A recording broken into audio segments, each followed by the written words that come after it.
Bonjour. Dans cette vidéo, on va traiter la deuxième série d'électromagnétisme concernant la force de Laplace. On va travailler sur deux exercices, l'exercice 7 et l'exercice 9 de la série. Le premier exercice, soit un fil conducteur courbé en forme de demi-cercle de rayon R. Il est parcouru par un courant I et son plan est perpendiculaire à un champ magnétique uniforme B. Trouvez la force magnétique totale sur la boucle. Alors, la force appliquée sur la boucle n'est que la force de Laplace. Donc, pour un fil parcouru par un courant I et en présence d'un champ magnétique B, la force de Laplace est F égale à l'intégrale de I vecteur dl vectoriel vecteur champ magnétique B. Donc, en général, en coordonnées cylindriques, on a dl, vecteur position, ou le vecteur élémentaire dl, ça va être que dρ ρ plus ρ dφ Eφ plus dz Ez. Donc, puisqu'ici le fil est courbé, donc forcément on va travailler par les coordonnées cylindriques. Donc, on a dit que le vecteur position élémentaire dl, ça va être dρ ρ plus ρ dφ Eφ plus dz Ez. Or, on a ici le z est nul, donc dz égale à 0. Ρ n'est que le rayon R du fil, donc c'est une constante, sa dérivée est nulle. Donc dl, elle va être seulement selon Eφ. Donc voyons aussi le sens du courant parce que dl suit toujours le courant I. Donc son sens va être selon un moins Eφ. Alors dl, ça va être moins R dφ Eφ. Vous voyez bien sur la figure. Donc on a posé le repère cartésien x, y, z ainsi que la base euro Eφ. Alors on remarque bien que dl, elle va suivre le courant et le courant, il est selon moins Eφ. Donc le vecteur position dl, ça va être un moins R dφ Eφ. Et le champ magnétique qu'on voyait sur la figure, il est selon moins Ez. Donc on a un champ magnétique entrant pour son vecteur, donc ça va être un moins BEZ. Alors, calculons le produit vectoriel. Donc df égale à moins R dφ Eφ, vectoriel moins BEZ. C'est ce qui va donner df égale à BIR dφ euro. Alors, la force totale est F égale à l'intégrale de IRB dφ euro. Donc, le variable ici, c'est dφ. Mais on remarque ici que le vecteur euro, il varie aussi lors de l'intégration. Donc, on va chercher l'expression de vecteur euro dans la base cartésienne xy. Donc, comme vous saviez déjà, donc euro, ça va être un cos phi EX plus sinus phi EY. Donc, on va remplacer dans l'expression de la force, donc ça va être l'intégrale de IRB dφ, cos phi EX plus sinus phi EY. Donc, IRB, ça va être l'intégrale de 0 à pi cos phi dφ EX plus l'intégrale de 0 à pi de sinus phi dφ EY.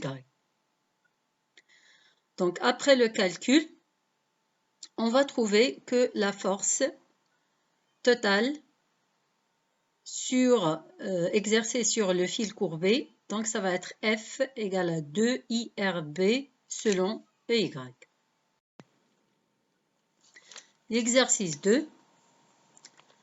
Un cadre rectangulaire comportant 25 spires, A pour côté de A égale à 2 centimes et B égale à 5 centimes.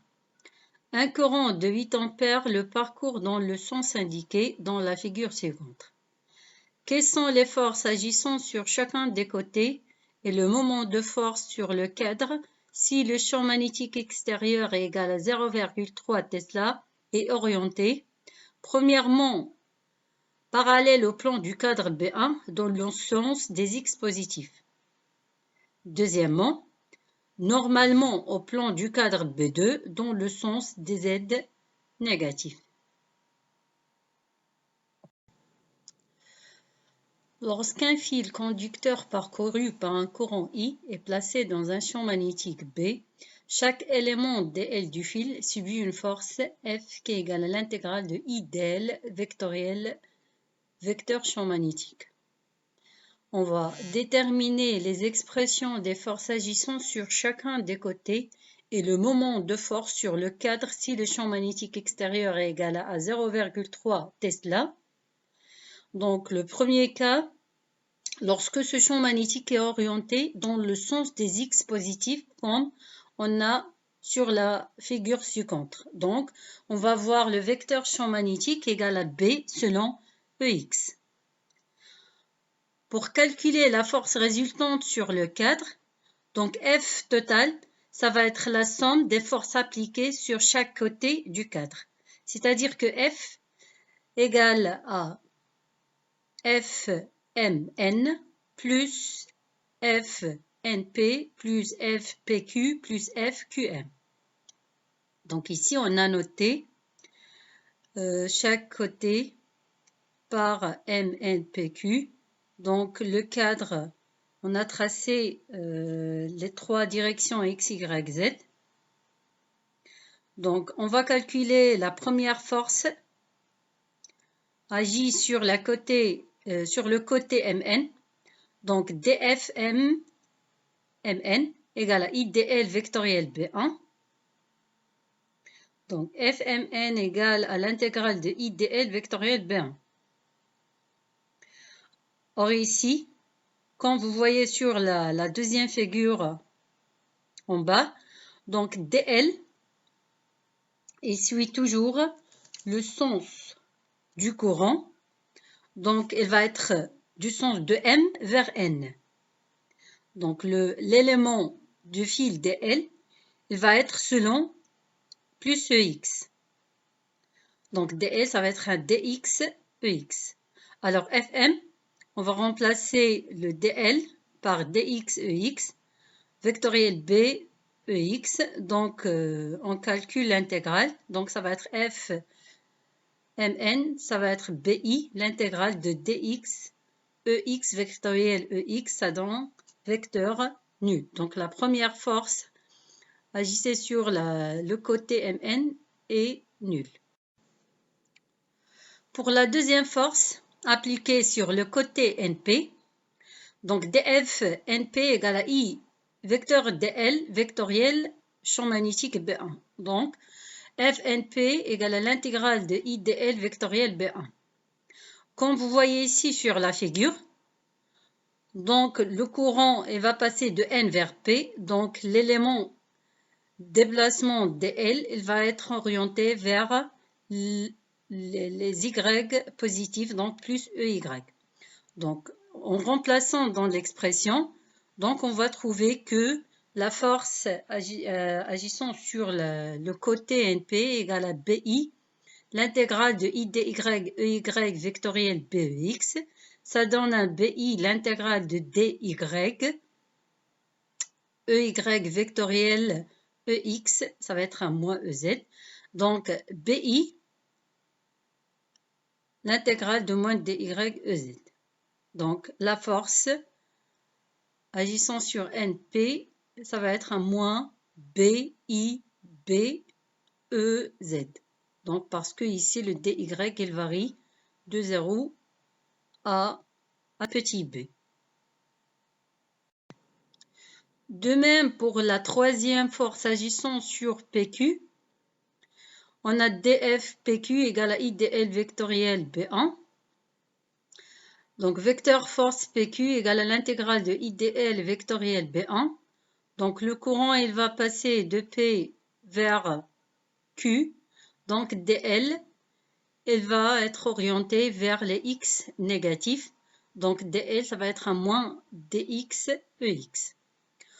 Donc en calculant l'intégrale, donc ça va être un moins I dx EX vectoriel B EX, ça donne encore un vecteur nul. Donc la troisième force agissant sur le côté PQ est nulle on va passer au quatrième force. Donc la quatrième force appliquée sur le côté QM. Donc DFQM égale à IDL vectoriel B1. FQM égale à l'intégrale de I vecteur DL vectoriel vecteur champ magnétique B.